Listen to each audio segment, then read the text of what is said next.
Hello, and welcome to this basic tutorial of the Motor Systems tool. This tutorial explains the basic capability of the tool using a practical example of an industrial case. The main objective of this tool is to provide insight into the part load efficiency of the different components within an electromechanical powertrain.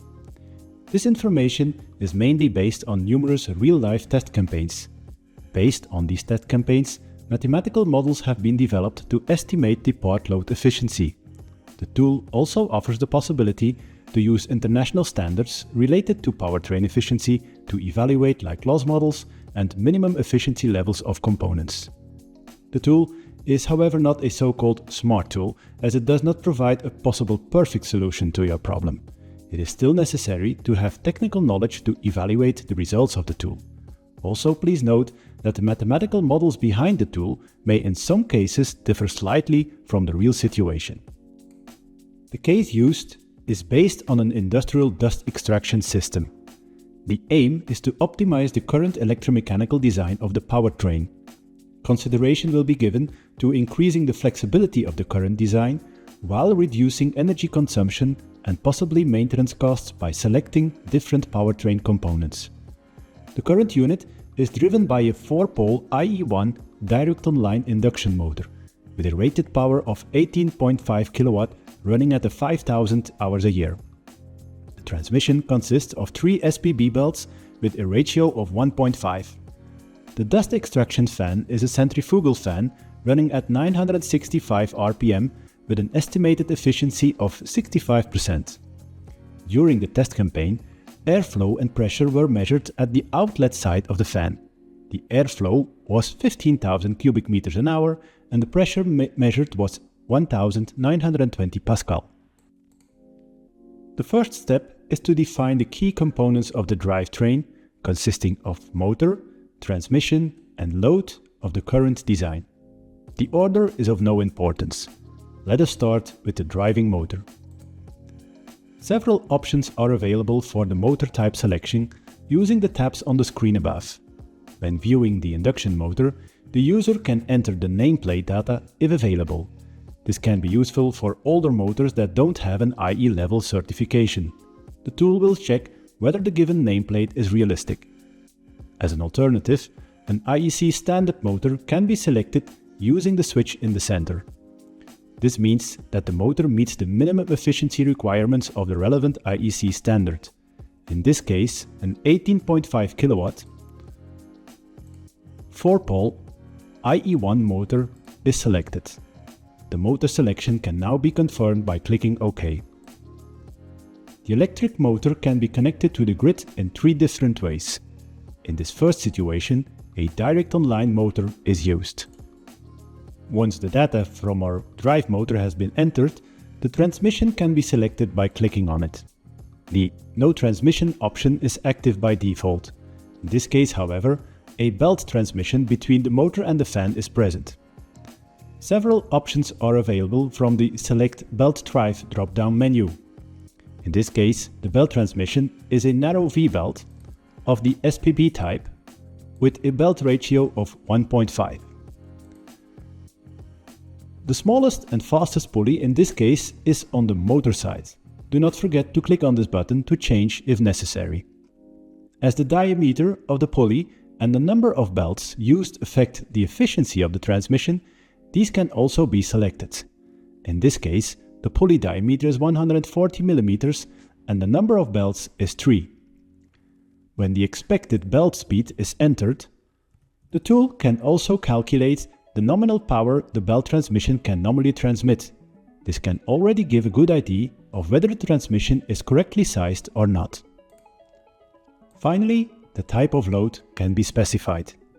The 4 typical standard load profile types can be selected, ranging from a constant power versus speed, in the case of a winding machine for example, to a third-degree relationship between mechanical power and speed, in the case of a fan or another centrifugal load. Once all 3 components, motor, transmission and load, have been declared, a known duty point must be selected. By default, the duty point P2 is selected at the nominal mechanical output power of the drive motor. Here you can see, at the nominal power, the load of the belt transmission is already flashing as overloaded. Note that the chosen duty point acts as a kind of pivot point, from which all other input and output powers of drivetrain components are calculated using the model-based efficiency of its calculated load point. In this campaign, however, the power was measured at P4, the output power of the fan. By clicking on P4, the output power of 8 kW can be entered.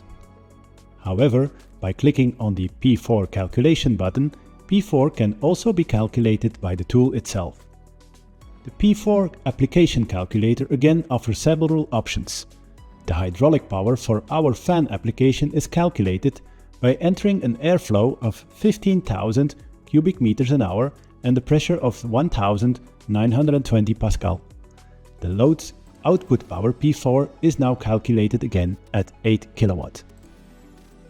The efficiency of the load can now be entered manually, or it can be locked at a fixed number, in this case 65%. The tool has more advanced facilities for entering up to 12 known duty points, giving the relationship between speed, load and efficiency, but this is not covered in this basic tutorial.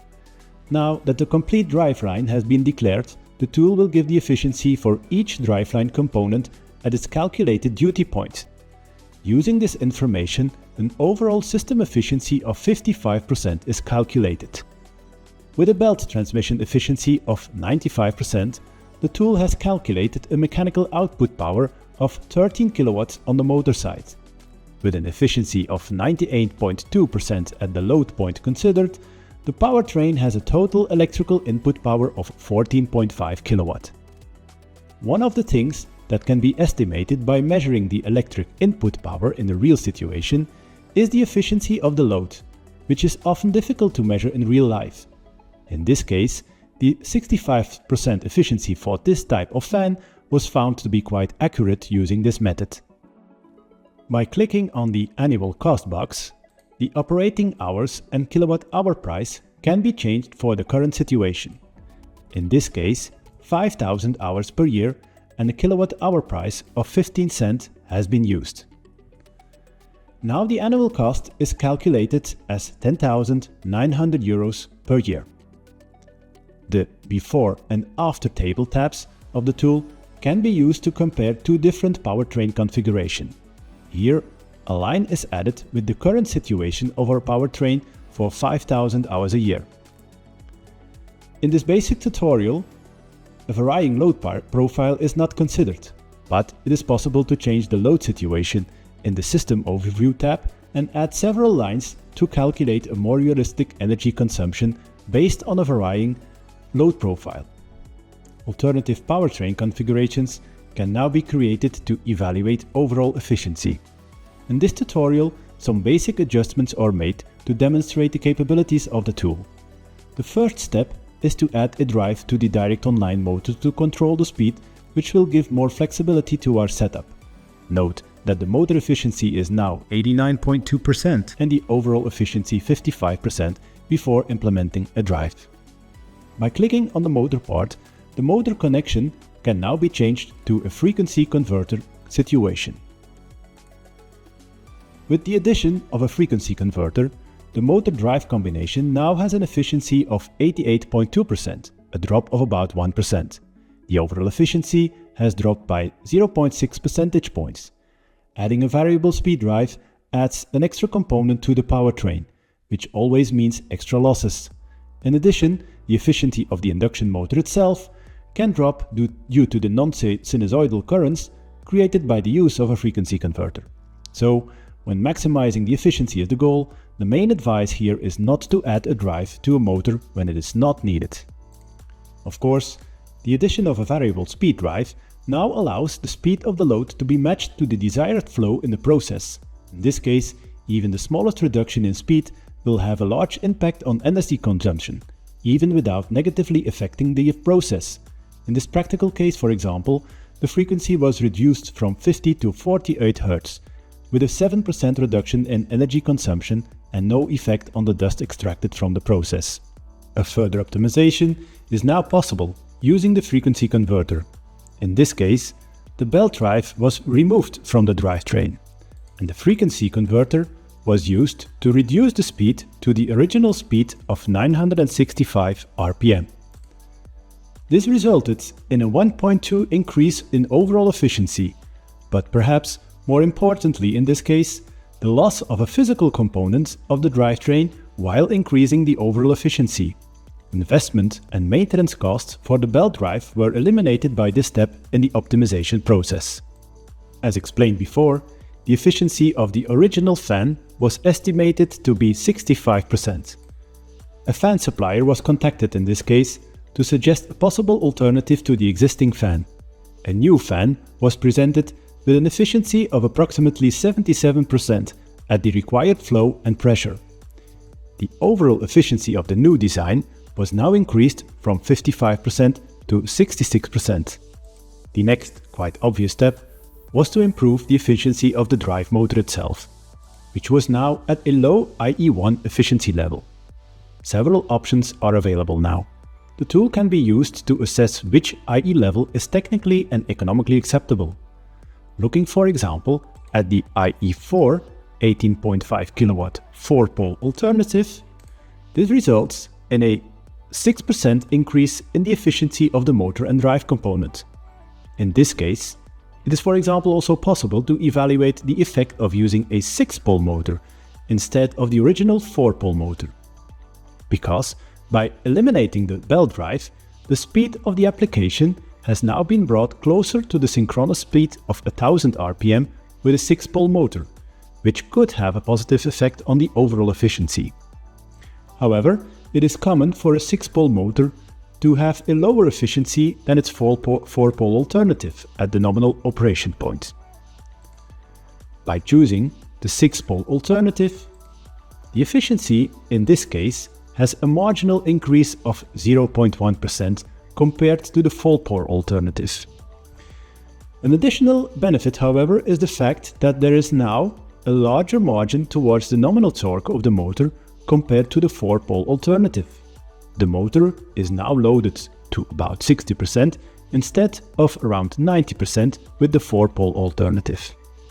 It is up to the user to decide if such a torque margin is necessary. Finally, if a torque margin is not required, even an 11 kW 6-pole motor is an alternative.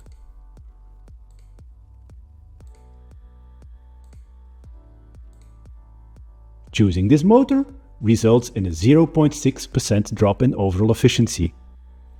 This is common for lower power induction motors to have a lower weighted efficiency. The user must again decide whether a smaller motor with a lower initial investment cost is a viable solution in this case. Synchronous reluctance and PMSM motors have not been evaluated in this basic tutorial, but may also be an option to consider. Finally, the energy consumption of the optimized powertrain can be evaluated using the After Table tab. Adding again a line with 5,000 running hours a year, the energy consumption with the new system will be calculated. The Energy Calculation tab will give an overview of the savings made. A comparison is made between the before and after situation. In this case, the annual energy consumption was reduced by more than 20%. As a result, a more flexible powertrain was built using a frequency converter to adapt the acquired flow in the process. A new fan with the higher efficiency was installed for the required load profile, a more efficient 6-pole induction motor was proposed, and the belt transmission was omitted, resulting in a more robust drivetrain and lower maintenance costs. The annual energy costs were reduced by approximately 2,500 euros, which can compensate quite easily the extra investments on this powertrain. So, this brings us to the end of this basic tutorial on the motor systems tool.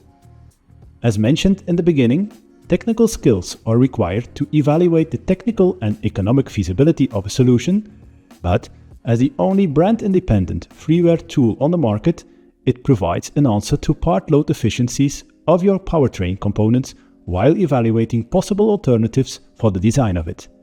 I hope you enjoyed this tutorial and I thank you for listening.